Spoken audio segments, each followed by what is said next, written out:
오늘 귀한 이야기는 이스라엘의 다윗의 이야기를 우리에게 소개하고 있습니다. 이제 다윗이 이스라엘의 왕이 되었습니다.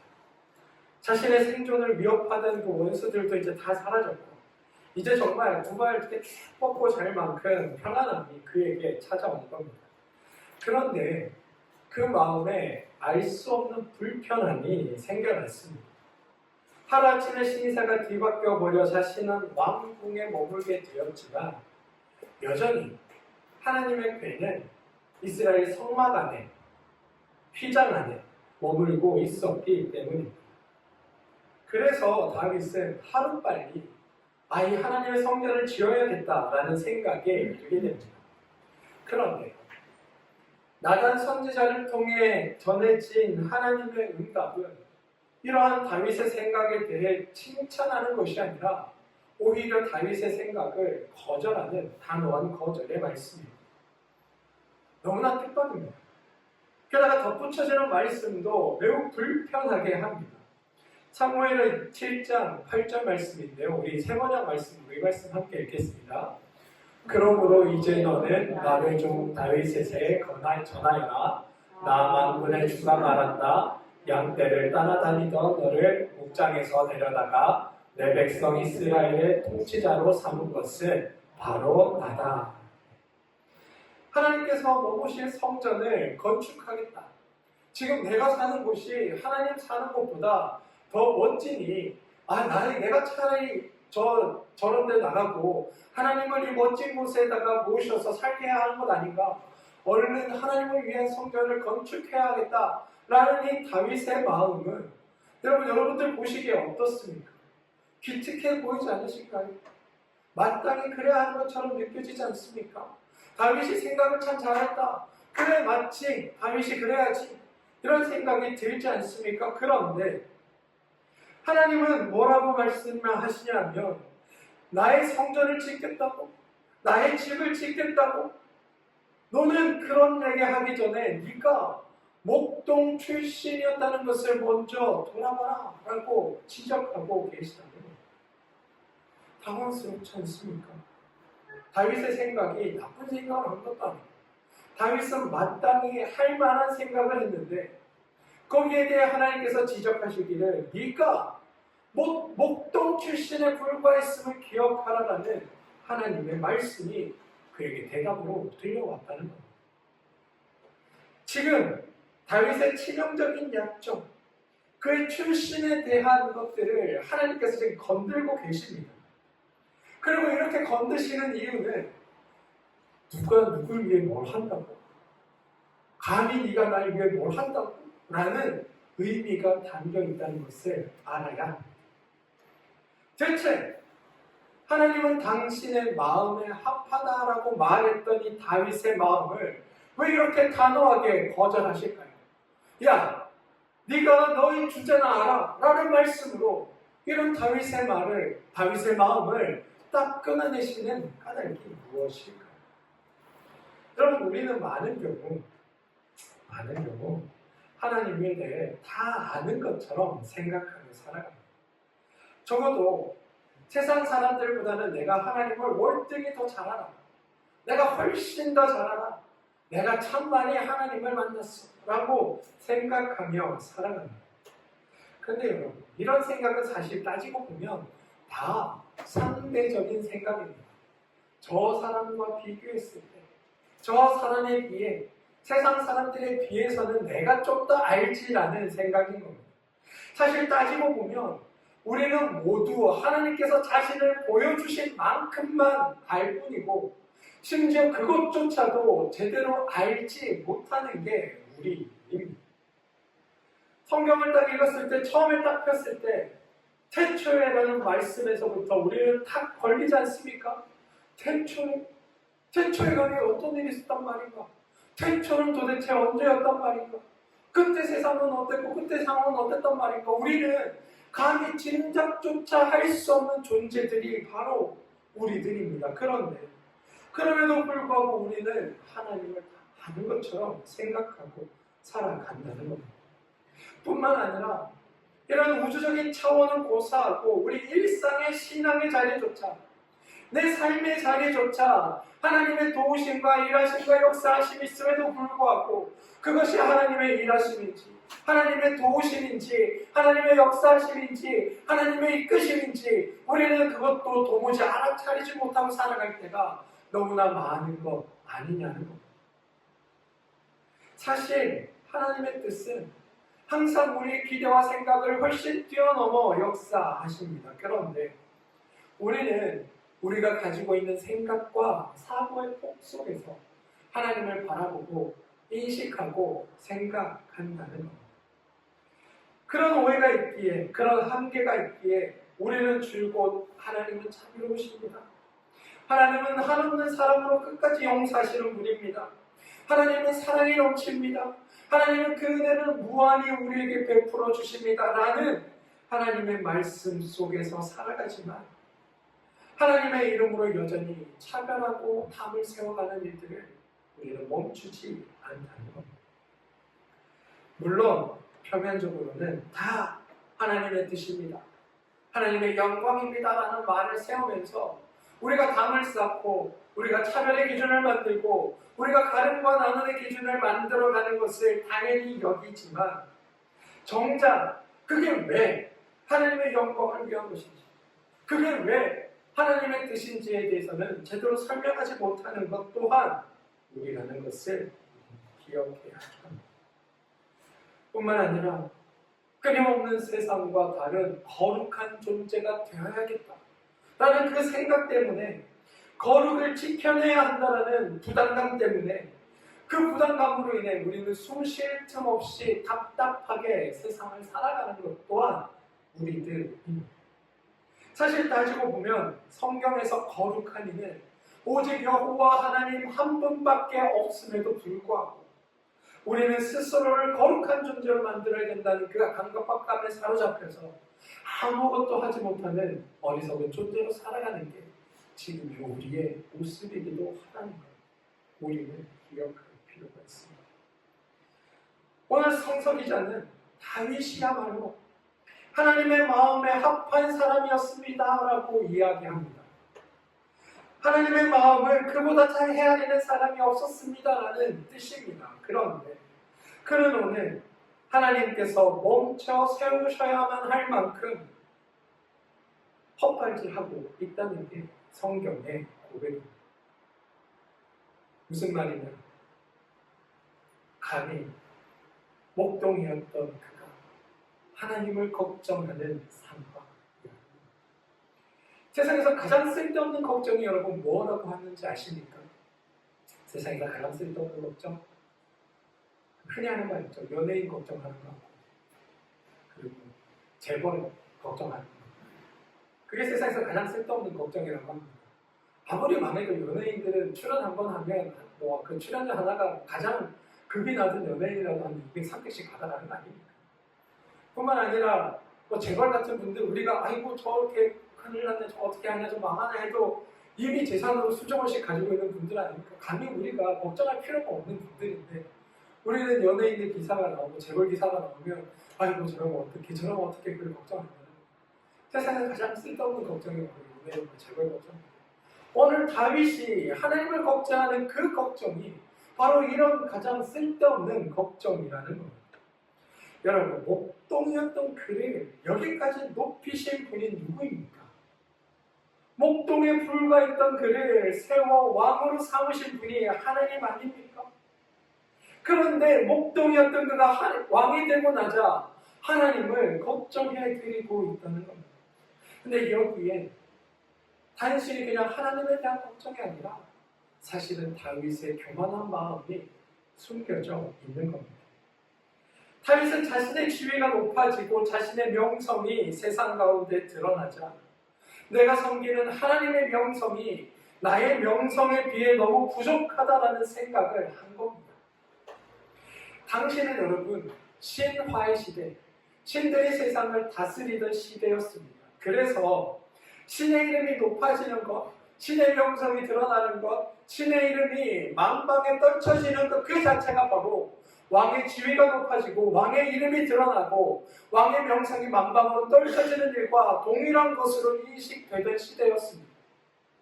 그런데 다윗이 왕이 되고 났더니 여호와라는 이름을 아는 이방 사람들이 많이 없는 겁니다. 자신의 이름은, 다윗이라는 이름은 주변에서 벌벌 떨 정도로 다윗이라는 이름을 얘기하면 다윗이 이스라엘 왕이 되었고 그의 나라를, 그의 땅을 넓히고 있으며 그의 이름이 만방에 드러날 정도로 다윗의 이름은 높아지고 있는데 그에 비해 여호와의 이름은 그보다 더 나아가고 있지 않은 겁니다. 그러니 다윗 입장에서는 자신의 힘이, 자신의 세력이, 자신의 명성이 높아지기 위해 하나님이 높아져야 했던 겁니다. 그리고 하나님을 높아지게 하기 위해서는 그 신의 영향력을 상징할 신전을 크게 짓고 이 신전이 높다, 이 신전이 아름답다, 이 신전이 멋지다, 그러니 이 신전을 지을 수 있도록 하시는 하나님이 얼마나 위대한지 너희들이 보라는 것으로 하나님을 드러내고 싶었던 겁니다. 그러니까 다윗의 이 말 속에, 이 욕망 속에는 단순히 하나님에 대한 순수한 걱정이 아니라, 하나님에 대한 순수한 마음이 아니라 하나님이 높아지고 하나님이 이름을 떨칠수록 나 다윗의 이름도 높아지고 나 다윗의 이름도 떨쳐질 수 있다라는 다윗의 속내가 담겨있는 거라는 겁니다. 그런데 여러분, 하나님은 우리의 생각에 따라 달라지시는 분일까요?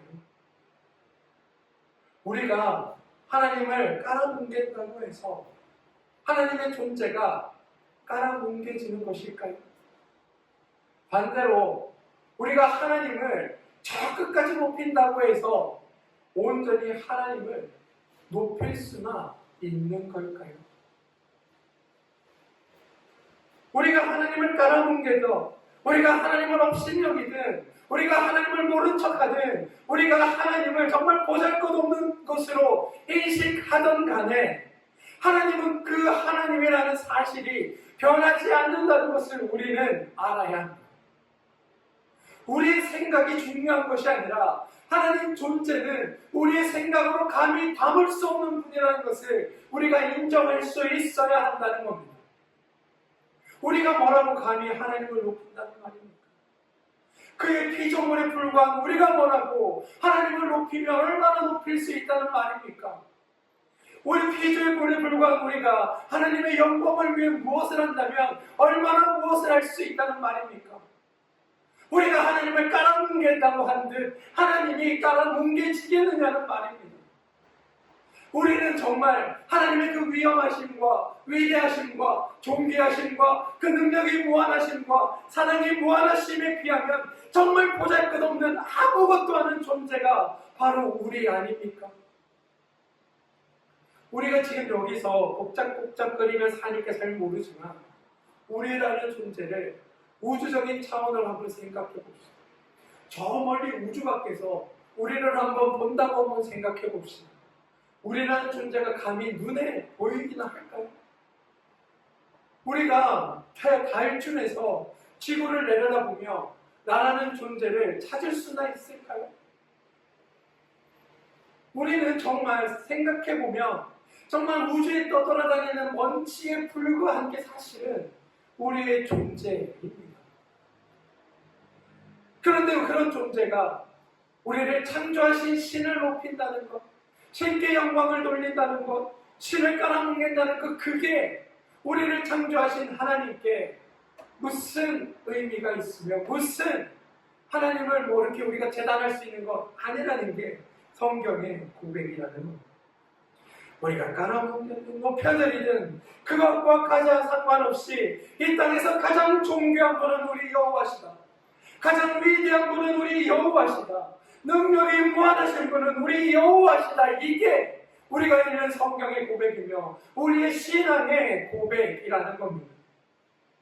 우리가 뭉갠다고 뭉개지는 분도 아니고 우리가 높인다고 높이는 분이 아니라 말 그대로 계신 만군의 여호와시며 창조주 하나님이시다. 이게 하나님에 대한 성경의 고백이며 우리의 고백이어야 한다. 그래서 더 중요한 건 그분이 우리를 찾아오신다라는 사실. 우주 먼지에 불과한 우리, 모른 척 하시고 인식조차 되지 않음에도 불구하고 그런 우리를 세상 모든 것의 창조주 되신 하나님이 찾아오십니다. 이게 성경이 고백하는 하나님의 그 위대하고 놀라우신 사랑인 겁니다. 누가 다윗을 보호하셨냐? 하나님이 보호하셨습니다. 누가 다윗을 왕으로 삼으셨냐? 하나님이 그를 왕으로 삼으셨습니다. 그리고 그분은 지금 우리에게 오셔서 우리의 삶과 함께 하시며 우리를 지켜보시며 우리의 삶을 다윗과 같이 인도하고 계신 겁니다. 우리가 인식해야 할 건 바로 하나님의 위대함이지 나의 찬란이 아니라는 것을 우리는 알 수 있어야 합니다. 하나님은 이런 다윗의 숨겨진 마음을 아셨던 겁니다. 감히 나의 피조물에 불과한 네가 목동이어서 왕을 삼은 게 난데 그런 네가 내가 너보다 명성이 떨어진다고? 내가 너보다 이름이 덜 알려졌다고? 내가 너보다 더 위대하지 않은 것처럼 네가 느낀다고? 실제로 내가 그렇게 생각한다고? 그런 너의 어리석음이, 너의 교만이 잘못된 것이다 라고 지적하고 계신 겁니다. 사무엘 7장 6절은 이렇게 고백합니다. 여러분 이 말씀 함께 읽겠습니다. 그러나 나는 이스라엘 자손을 이집트에서 데리고 올라온 날부터 오늘에 이르기까지 어떤 집에서도 살지 않고 오직 장막이나 성막에 있으면서 옮겨 다니며 지냈다.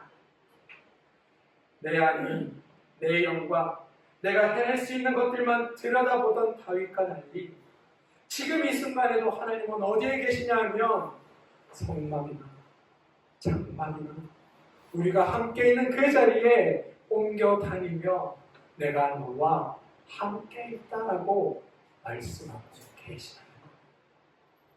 여러분, 하나님이 우리가 만든 하나님, 우리가 만나는 하나님, 우리 삶을 이끄는 하나님이 이런 분입니다.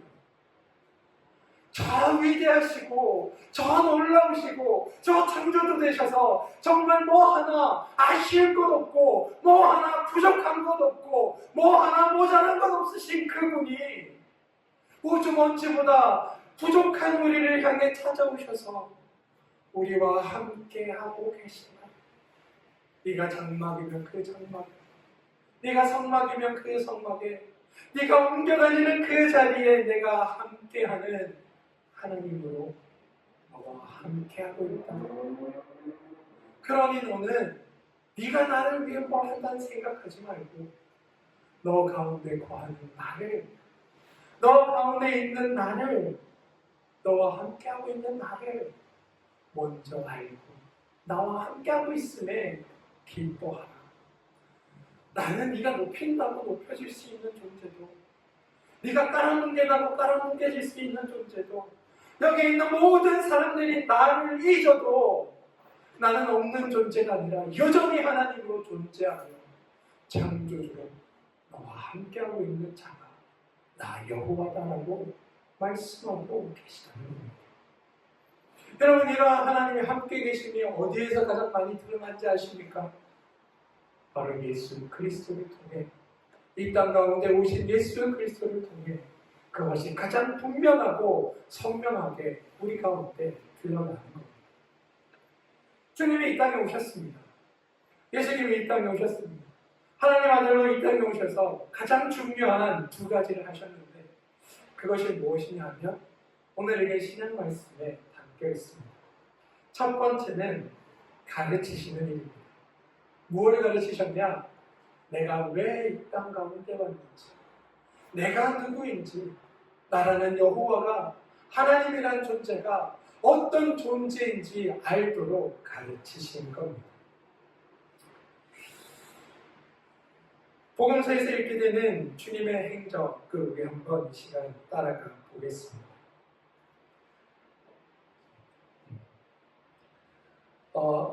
오늘 본문은 벳세다라는 평야에 오신 이후에 오병이어 기적이 일어났다고 기록하고 있는 누가복음과 달리 오병이어 사건 직후에 예수님께서 벳세다로 건너가시려다가 일어난 사건에 대해 우리에게 알려주고 있습니다. 주님이 벳세다로 건너가려고 했던 이유는 아무래도 사람들에게 둘러싸인 이 불편한 상황에서 벗어나고자 하셨던 것 같습니다.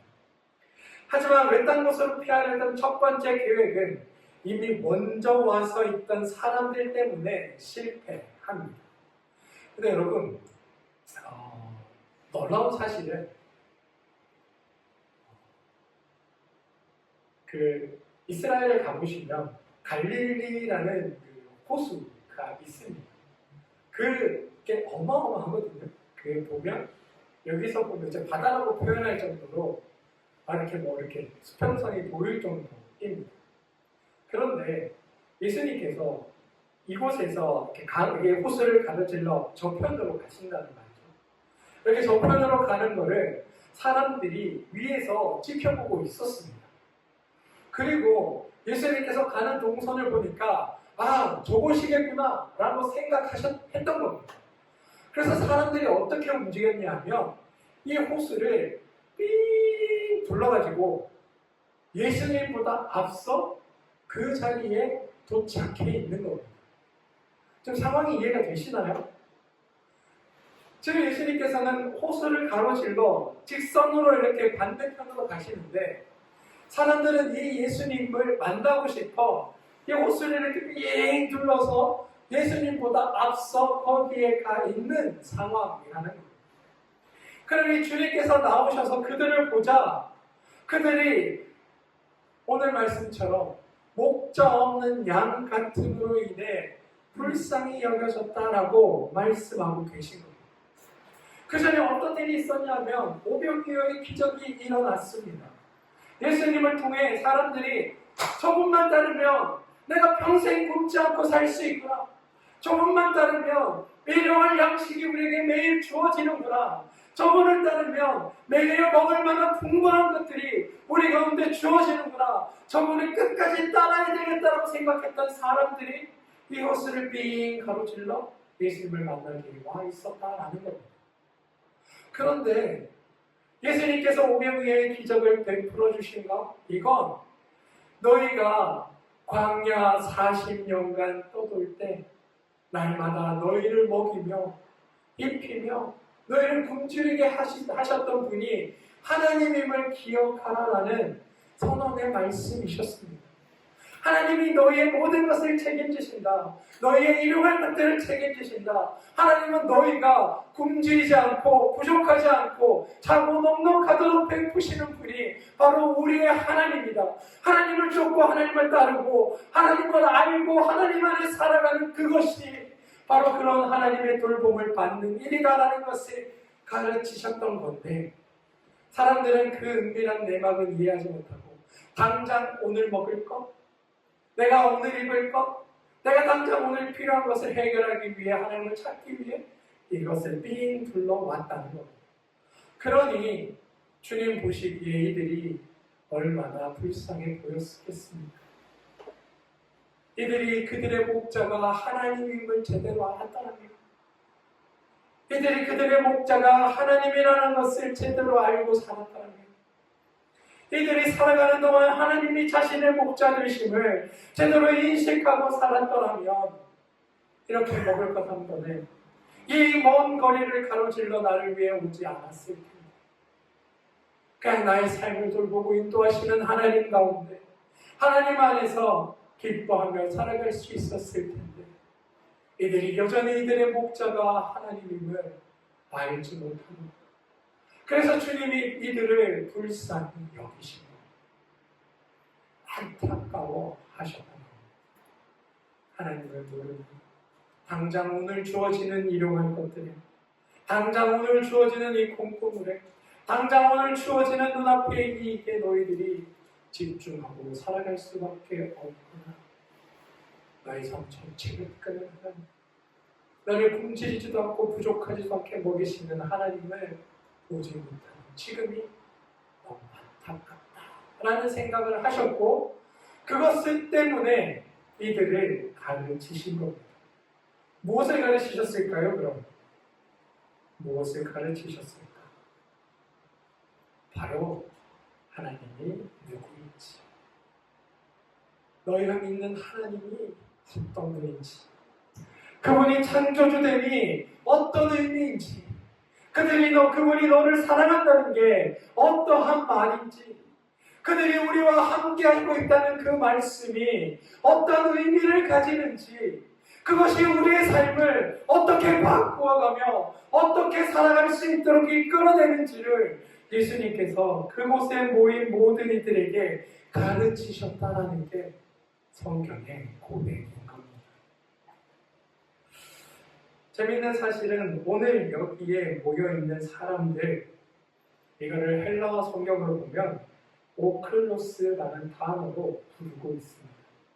근데 이 오클로스라는 단어는 많은 사람들이라는 의미거든요.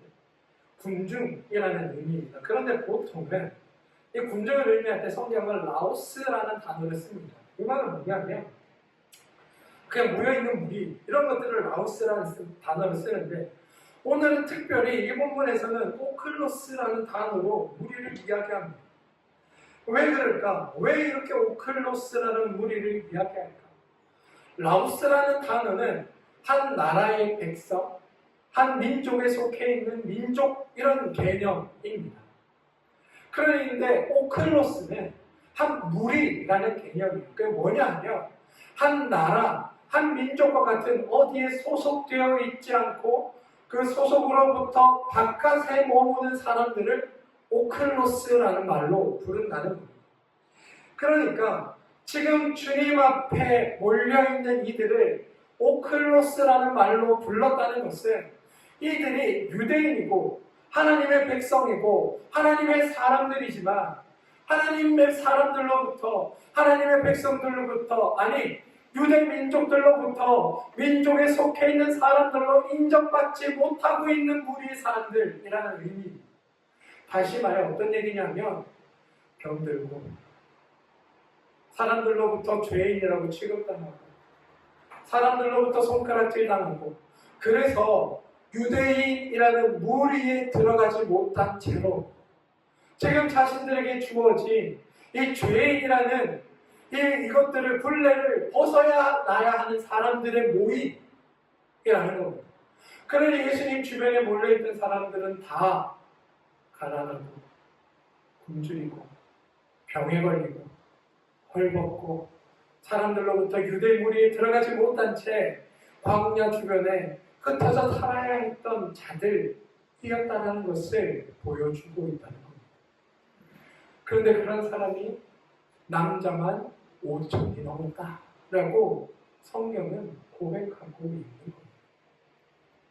지금 주님이 모은 이들, 주님 눈앞에 있는 이들은 멀쩡하고 옷 잘 입고 잘생기고 사람들로부터 선망받고 칭찬받고 잘한다 인정받는 자들이 아니라 그 무리에 들지 못하는 이들, 그 유대인 무리에서 쫓겨난 이들, 그 유대인 무리에서조차 배척해버린 이들이 모여있는 곳이 바로 주님 곁이고, 거기에 모인 이들을 성경은 오클로스라는 이름으로 부르면서 거기에 모인 이들의 사람들의 면면을 우리에게 소개하고 있다는 거예요. 그런데 그들에게 주님이 가르치십니다. 하나님 나라가 무엇인지, 하나님이 어떤 분인지, 하나님이 너희를 위해 어떤 일을 하고 계시며 너희를 어떤 존재로 만들었는지, 너희 이 유대 땅에서 이 무리 안에서조차 죄인으로 취급받는 너희를 하나님은 죄인 삼지 않으시고 사랑하고 있다. 그런 너희를 구원하기 위해 내가 이렇게 했다. 그런 너희와 함께 하시는 분이 하나님입니다.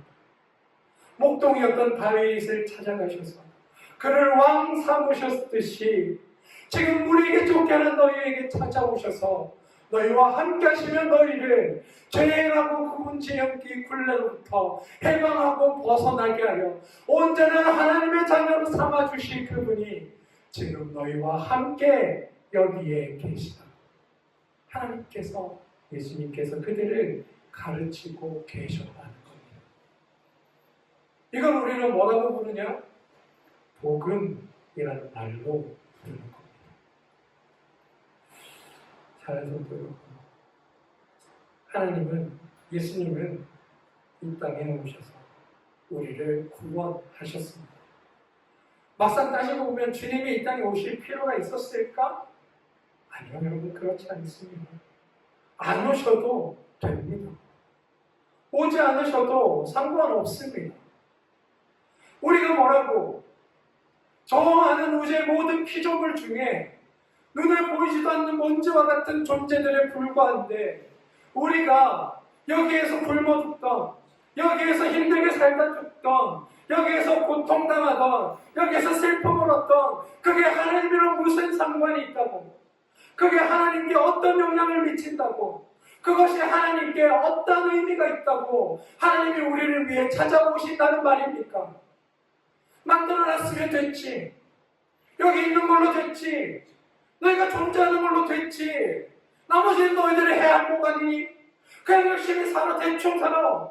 열심히 최선을 다해 살아. 뭐 안 되면 네 운명 탓하고 안 되면 어쩔 수 없는 거지. 그렇게 하셔도 무방하셨다는 겁니다. 그런데 그 하나님이 어떤 하나님이냐? 창조한 모든 것들을 끝까지 지켜내시고 그들이 창조하실 때 담으셨던 하나님의 마음이 우리 삶 가운데 이루어지도록 하나님이 완성하시겠다고 말씀하시고 그것을 위해 우리를 찾아오시는 분이라고 성경은 고백하고 있다는 겁니다. 여러분, 내가 하나님이 안 느껴진다고, 내 삶에 하나님이 계신지 모르겠다고, 내 삶에 하나님의 역사하심이 있는지 모르겠다고, 내 삶에 하나님이 어디 있냐고 우리는 느낌으로 그것을 질문할지 모르지만 하나님은 말씀하십니다. 너의 느낌과 상관없이, 너의 기대와 상관없이, 내 생각과 상관없이 나는 너와 함께 있으며 너의 삶을 살피며 너를 구원하고 너를 복되게 하고 너를 아름답게 하며 너를 창대케 하는 존재. 그리고 나는 그 일을 위해 오늘 너희와 함께하는 존재로 지금 여기에 와 있다. 나를 높이겠다는 이름으로 나를 높일 생각하지 말고 내가 너희와 함께하고 있음을 기억하며 너희의 생애, 너희의 삶의 기쁨과 행복으로 충만히 채워가도록 그것이 하나님이 바라시는 일이라고 주님 이것을 행하고 계시다고 우리에게 말씀하고 있다는 겁니다. 사랑하는 성도 여러분, 주님은 이스라엘 백성 그 소원 안에도 들어가지 못해 그들이 만들어 놓은 담과 그들이 만들어 놓은 규칙과 그들이 만들어 놓은 율법 바깥에 죄인으로 취급받은 이들에게까지 찾아가셨습니다. 그들에게 하나님의 은혜를, 사랑을 전하신 분이라는 것을 기억하시기 바랍니다. 율법 조문, 교단의 규칙, 사회가 만들어낸 선입견 때문에 이 하나님의 경계 밖으로, 구원의 경계 밖으로 내몰린 이방인들, 오클로스라고 불릴 수밖에 없던 그들을 향해 둘러싸고 있는 모든 벽을 허물어내시고 그들이 하나님과 화해하고 하나님의 제자로 하나님의 백성으로 살아갈 수 있다고 벽을 허물었던 예수 그리스도가 오늘 지금 우리 여기에 함께 계심을 기억하시고 그분이 우리를 하나님과 화해하게 하셨기에 우리가 하나님을 부르고 하나님을 볼 수 있다는 사실을 기억하시고 여러분의 삶에서 하나님을 만나고 하나님의 함께 하심을 기억하고 그분의 뜻을 이루어 살아가는 여러분들이 되어주시길 주님의 이름으로 축원드립니다. 율법 조항까지 폐하며 오셨던 분이 우리의 하나님이십니다. 자기의 목숨을 내어 구원하시기까지 이 땅에 오셔서 우리를 살려내신 분이 하나님이십니다. 여러분은 그런 사랑을 받고 그러한 은혜 가운데 그러한 하나님의 사랑 속에 살아가는 존재임을 기억하시고 날마다 여러분의 삶에 승리하며 나아가는 여러분 되시길 주님의 이름으로 축원드리겠습니다. 기도합니다. 하나님,